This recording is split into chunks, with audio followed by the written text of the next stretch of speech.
भारत पाकिस्तान के युद्ध में जहां भारतीय सेना का पराक्रम सर चढ़कर बोल रहा है जय हिंद, वहीं पर इस वक्त की जो खबर सामने आ रही है उत्तर प्रदेश की राजधानी से, जहां पर कश्मीर से प्रतिनिधिमंडल पहुंचा राजधानी और की मुलाकात प्रख्यात समाजवादी चिंतक दीपक मिश्रा से। वहीं पर आतंकवाद के खिलाफ की गोष्ठी, बताया किस तरह से आतंकवाद के खिलाफ लड़ेंगे लड़ाई। आइए डालते हैं एकता गुप्ता चीफ सब एडिटर की एक रिपोर्ट पर नजर, जहां पर कश्मीरी प्रतिनिधिमंडल ने बताया कि किस तरह से वह कश्मीरियों का वहां पर हाल है और क्या है जमीनी सच्चाई। आइए डालते हैं रिपोर्ट पर नजर। नमस्कार, मैं एकता और आप देख रहे हैं हंगामा टाइम्स न्यूज़। पहलगाम हमले के बाद जवाबी कार्रवाई में जहां भारत ने पाकिस्तान को ये बताया कि खामोशी का मतलब हमेशा डर या कुछ और नहीं होता, जहां हमारी आर्मी ने भी इस बात का सबूत दे दिया कि जो कल दिवाली हमने देखी है, आपने टीवी स्क्रीन में देखी, फ़ोन में देखी, ये सारी सब कुछ हमारे इंडियन आर्मी ने जो करके दिखाया वो काबिल तारीफ़ है। लेकिन हम बात करते हैं आतंकवाद की। कश्मीर में जो पहलगाम में जो हमला हुआ हमारे मासूम पर्यटकों पर, जिनका क्या दोष था, वो सिर्फ अपने घूमने गए थे फैमिली के साथ, लेकिन जिसका रोष पूरे देश में था, विदेशों में था। कश्मीर के लोग भी कहीं ना कहीं इससे बहुत आहत थे, इस बात से, इस आतंकी हमले का खुल के विरोध किया, अपने ही देश में रह के इसका विरोध किया। और साथ में पूरे देश में इस बात का रोष था कि भाई ऐसे कैसे हो सकता है। और आतंकी हमले का विरोध तो सभी देश कर ही रहे, लेकिन इस बार जो भारत ने जवाब दिया है ऑपरेशन सिंदूर के माध्यम से, वो काबिले तारीफ़ है। हमारे साथ कुछ कश्मीर के ही लोग मौजूद है, खास मेहमान हैं, पीस फाउंडेशन से हैं सर, और उनसे जानेंगे सर, जब ये पहलगाम हमला हुआ आपको पता चला, किस तरह का माहौल था उस समय कश्मीर में, और क्या सोचा आपने कि जो आतंकवाद जो हमला हुआ है उस समय भारत में भी उसका विरोध हुआ, कश्मीर में किस तरह का हालात थे उस समय? देखिए, हमें इस बात की बहुत खुशी थी कि जम्मू कश्मीर फिर अमन, खुशहाली और तरक्की की तरफ लौट चुका था। और कई सालों से जो पूरे देश से और दुनिया से टूरिस्ट आते थे, तो एक पूरी तरह से कश्मीर में जो माना जाता है कि कश्मीर स्वर्ग है और ऋषि मुनियों और सूफियों संतों की सरजमीन है। और वो दिन जो छिन गए थे 89 में, हमसे छिन गए, वो अमन, खुशहाली और भाईचारे और प्यार मोहब्बत के दिन, तो वो लग रहा था कि वो फिर लौट आए। तो जो 22 अप्रैल को पहलगाम में बाईसरन जो जगह है, जहाँ टूरिस्ट आए थे, जो बड़े अपनी फैमिलीज़ के साथ वहाँ घूम रहे थे, खेल रहे थे, तो ये दिलदोज़ वाक़ा जो पेश आया, जिसमें बीवी के सामने हस्बैंड का कत्ल हुआ, जिसमें माँ के सामने बेटे का कत्ल हुआ, ये दिलदोज़ शर्मनाक वाक़ा जो हुआ है, तो तकरीबन जो हर दर्द दिल रखने वाला इंसान है उसने खून के आंसू रोया। और जहाँ तक कश्मीर की बात है, तो इस वाक़े में आपने सुना होगा, एक आदिल लड़का था जिसने उस उग्रवादी से, जिसने उस मिलिटेंट से बंदूक छीनने की कोशिश की और उन्होंने उसको गोली मार दी। और बहुत सारे जो हमारे टूरिस्ट आए थे, तो वहाँ के कश्मीर के लोगों ने कांधों पे उनको उठाया और हॉस्पिटल पहुँचाने में पूरी कोशिश की। और ट्रांसपोर्टर जो हमारे हैं, टैक्सी ड्राइवर्स, उन्होंने पूरी तरह से कहा कि हम जो भी ज़ख्मी है, जो भी टूरिस्ट है, हम उनको फ्री अपने घरों में पहुँचाएँगे। और सबसे बड़ी बात है कि उस दिन जो ये दिलदोज़ वाक़ा हुआ, पूरे जम्मू कश्मीर में शाम को किसी ने खाना नहीं खाया, हर किसी के आंखों में आंसू थे। और इस वाक़े की, इस बदतरीन वाक़ा की हर किसी ने मज़म्मत की है। और उसके बाद जो आज हालात चल रहे हैं, तो हर अमन पसंद इंसान जो है, कि हमें इस बात पर फ़ख्र है कि हम उस मुल्क में रहते हैं जो दुनिया का सबसे बड़ा डेमोक्रेटिक मुल्क है। हमें इस बात पर फ़ख्र है कि हमारे मुल्क में जो हमारी आन बान शान और पहचान है, वो हिंदू, मुस्लिम, सिख, ईसाई, बौद्ध, पारसी भाईचारा जो हमारा सबसे बड़ी पहचान है दुनिया में, तो हमें उस चीज़ को स्ट्रेंथन करना है। और हिंदू, मुस्लिम, सिख, ईसाई, बौद्ध, पारसी को यूनाइट होकर दुनिया के हर तरह की दहशतगर्दी के ख़िलाफ़ लड़ना है। और इस दहशतगर्दी में जो पाक स्पॉन्सर्ड टेररिज्म इन्वॉल्व है, जिस पाक स्पॉन्सर्ड टेररिज्म ने 89 में से जम्मू कश्मीर में तबाही और बर्बादी का नंगा नाच किया, तो हिंदू, मुस्लिम, सिख, ईसाई भाईचारे को बुनियाद बनाकर हमें यूनाइटली किसी फिरके पर इल्ज़ाम नहीं लगाना है। इस हमले के आड़ में किसी फिरके, किसी मज़हब के लोगों को तंग नहीं करना है। अलबत्ता यूनाइट होकर हमें हर तरह की दहशतगर्दी का मुकाबला करना है। अच्छा सर, एक सवाल मेरा आपसे ये रहेगा कि जो वहाँ पर आतंकवादी थे उन्होंने धर्म पूछ के लोगों को मारा, तो वो क्या साबित करना चाहते? क्या वो दुश्मनी चाहते थे? वो क्या चाहते थे कि उन्होंने धर्म पूछ के, अगर उनको मारना था तो सबको एक साथ मार देते। आतंकवादी जो होते हैं वो ये नहीं देख रहे ना कि कौन अच्छा कौन बुरा, हिंदू मुस्लिम सबको मारना है उनको, तो वो धर्म पूछ के जो मार रहे थे उसमें किस तरह से आप उस बात को देखते हैं? देखिए मैंने पहले ही कहा कि जहाँ तक जो हमारे मज़ाहिब है हमारे देश के, दुनिया के हमारे किसी मज़हब में भी किसी को बेगुनाह को मारने की कोई इजाज़त नहीं है। और हमारे मज़ाहिब इस चीज़ की सख्ती से मजम्मत करते हैं कि जैसे हमारे इस्लाम में लिखा है कि जिसने किसी इंसान का कत्ल किया उसने पूरी इंसानियत का कत्ल किया। और इसी तरह हमारे हिंदू धर्म में, हमारे सिख धर्म में कत्ल गारतगरी की कोई गुंजाइश। और हम ये मानते हैं कि जो दहशतगर्द है उसका कोई मज़हब ही नहीं है। जब दहशतगर्द का कोई मज़हब ही नहीं है, जब मज़हब ये कहते हैं कि जिसने किसी को तकलीफ़ पहुंचाई उसने पूरी इंसानियत को तकलीफ़ पहुंचाई, तो इसका मतलब है वो मज़हब से उनका ताल्लुक़ ही नहीं, वो मज़हब से पूरी तरह खारिज है।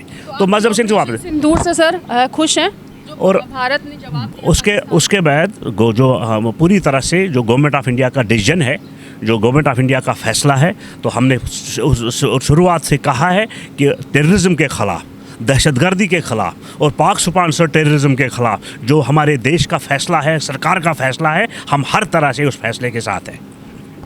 दीपक मिश्रा जी हमारे साथ हैं, समाजवादी चिंतक हैं। मैं ये कहूँगी सर से कि सर आपने जब आपको पता चला कि पहलगाम में आप जा चुके हो, कश्मीर में आपका कई दौरे रहे हैं, जब पता चला कि ऐसी घटना घटी है तो सबसे पहले आपके दिमाग में क्या आया सर? सुरक्षा, कैसे हथियार पहुँचे, धर्म, आतंकवाद, बहुत सारी चीज़ें आई होंगी, तो सबसे पहले माइंड में क्या आया? सबसे पहले तो ये आया कि इंसानियत का लहू इंसान बहा रहा है।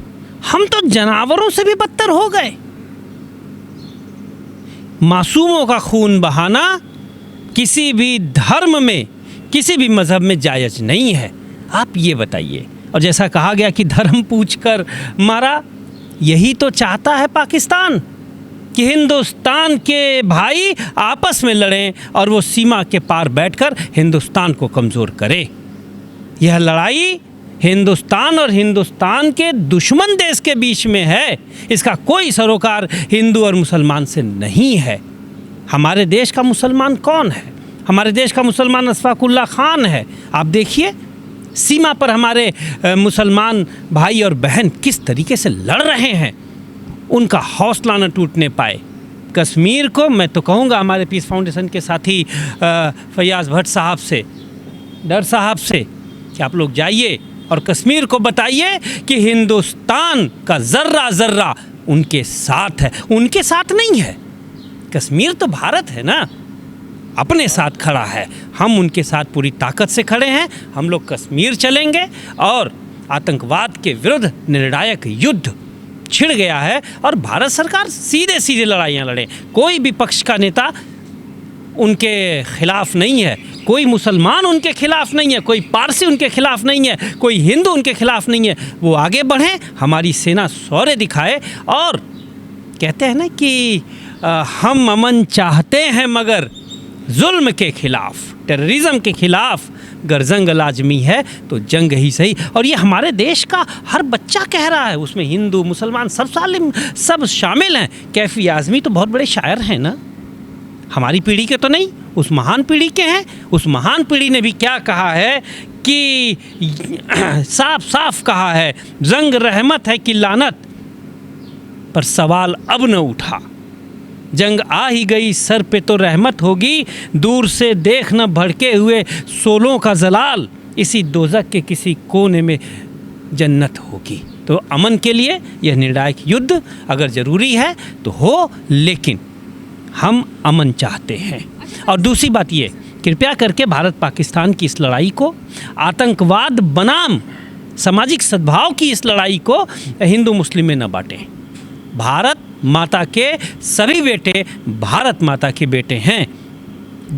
जी, आपने देखा होगा कि जो वहाँ आतंकवादी मरे थे, जहाँ ठिकाने पे हम लोगों ने हमला किया है, वहाँ जो मरे थे, वहाँ पर आतंकवादियों के जनाजे में वहाँ की जो मिलिट्री थी, जो पुलिस थी, वो मौजूद थी आतंकवादियों के जनाजे में। तो कैसे पाकिस्तान में भाई कहा पहला ऐसा देश है जो वहाँ की जो देश को जो चला रहा है वो उनकी सेना चलाती है। सेना भी नहीं, अब तो लगता है कि दहशतगर्द चला रहे हैं। पाकिस्तान को लड़ना किससे, पाकिस्तान तय तो करे। भूखमरी वहाँ पर कितनी है, बेरोजगारी कितनी है, गरीबी कितनी है। पाकिस्तान की स्थिति तो आज पूरी दुनिया में बहुत से यूरोप के छोटे छोटे देश है, कहाँ है तरक्की में, आज पाकिस्तान कहाँ है। पाकिस्तान को भी समझना होगा दहशतगर्दी किसी मुल्क के लिए बेहतर नहीं है।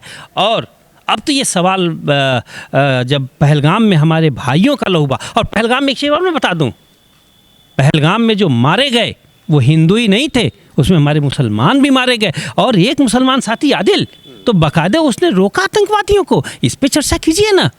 यह देश जितना चंद्रशेखर आज़ाद का है, जितना भगत सिंह का है, उतना ही अशफाकुल्ला खान का है। तो मेहरबानी करके मैं आज की तारीख में, संवेदनशील समय में ये आग्रह करूँगा सभी से, सभी भारतवंशियों से, भारत के बेटों से, बेटियों से, कि अब ये सवाल ख़त्म। हिंदुस्तान का मुसलमान उतना ही हिंदुस्तानी है जितना हिंदुस्तान का हिंदू, सिख और पारसी सब मिलकर लड़ रहे हैं, कंधे से कंधा मिलाकर लड़ रहे हैं। जैसे हमने आज़ादी की लड़ाई लड़ी गुलामी के खिलाफ सब एक दूसरे के साथ हाथ में हाथ डालकर, वैसे ही आज इस आतंकवाद के खिलाफ हम लोग हाथ में हाथ डालकर लड़ रहे हैं और जीतेंगे। भारत ने हर लड़ाई लड़ी है और हर लड़ाई भारत जीती है। तो कहते हैं ना कि फिर मैं कहूँगा कि हम अमन चाहते हैं मगर जुल्म के खिलाफ अगर जंग लाजमी है तो जंग ही सही। और दूसरी सबसे बड़ी बात, भारत जब भी लड़ा है जीता है। भारत महात्मा बुद्ध का देश है, भारत महात्मा गांधी का देश है, भारत सुभाष चंद्रशेखर आज़ाद और अशफाकुल्ला खान का भी देश है। ये वो लोग हैं, वो जो लोग हैं जो वहाँ लड़ रहे हैं, सैनिक है वो तो है ही, लेकिन ये हमारे अंदर भी एक जज्बा है अपने लिए लड़ने के लिए, अपने देश के लिए ना कुछ कर गुजरने के लिए। तो वो ये सीखना है। सर किस तरह देखते हैं इस घटना को, ऑपरेशन सिंदूर को किस तरह देखते हैं, जो सरकार का एक बहुत 15 दिन के बाद उन्होंने सोचा कि बस तैयारी हो गई है, अब कुछ बड़ा करना है, और उसका नाम था ऑपरेशन सिंदूर। औज़ु बिल्लाहि मिनश शैतानिर रजीम, बिस्मिल्लाहिर रहमानिर रहीम। जो सरकार को अच्छा लगा, उनका पता था, मतलब 15 दिन समा लिया उनने, और उनको भी पता था हमें कैसे क्या करना है। जो आतंकवादी है, जो दहशतगर्द है, हम उनके खिलाफ, क्योंकि कश्मीरी जो है, कश्मीरी वो देश है सब में प्यार मोहब्बत मेहमान नवाजी वो कश्मीर जानते। जब पहलगाम में दुर्घटना हुआ उस टाइम हमारे ड्राइवर भाइयों ने गाड़ी फ्री रखा, उनके लिए खाना पीना फ्री रखा, उनको घर लेके गए गाड़ियों में, बोला कोई परवाह नहीं, यहाँ अपने घर में रखा, बिल्कुल सेफ साथ।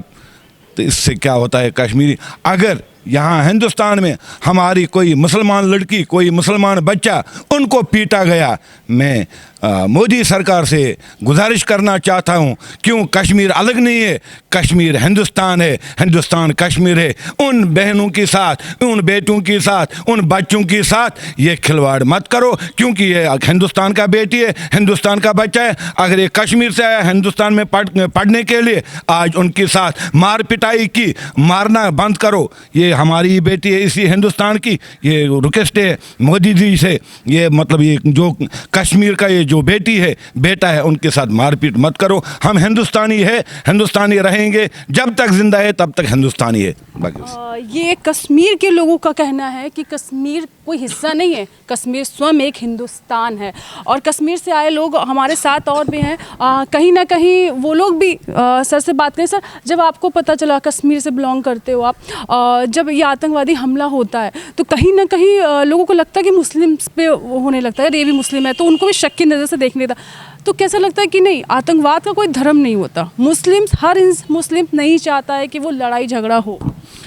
देखो ये बात है, वहाँ मतलब उसमें मुस्लिम भी मारा गया, हिंदू भी मारा गया, ये किसी ने नहीं देखा आज तक। मतलब इन मुसलमानों की बात नहीं किया, मतलब मुसलमानों भी जान दिया वहाँ।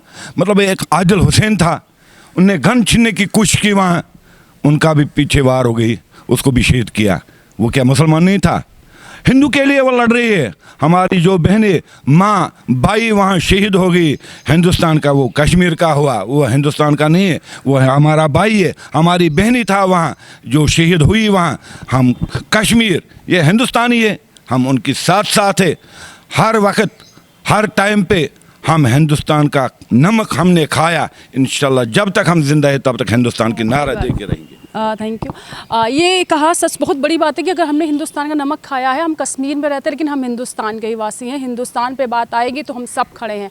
आप खून निकालोगे तो लाल मिलेगा, आप देखोगे भक्ति तो अंदर आपको समझ में आएगा कि हिंदू मुस्लिम कुछ नहीं होता। हम अपने देश के लिए खड़े हैं, अपने तिरंगे के लिए खड़े हैं, अपने भारत के लिए खड़े हैं। वो चाहे कश्मीर में पैदा हो हम, चाहे लखनऊ के हों, दिल्ली के हों, कहीं के भी, उत्तर प्रदेश के हों, चाहे किसी भी राज्य के हों। सबसे बड़ी बात यह है कि हम हिंदुस्तानी हैं। बने रहिए हंगामा टाइम साथ। मैं एक आपसे जानना चाहूँगी। नमस्कार।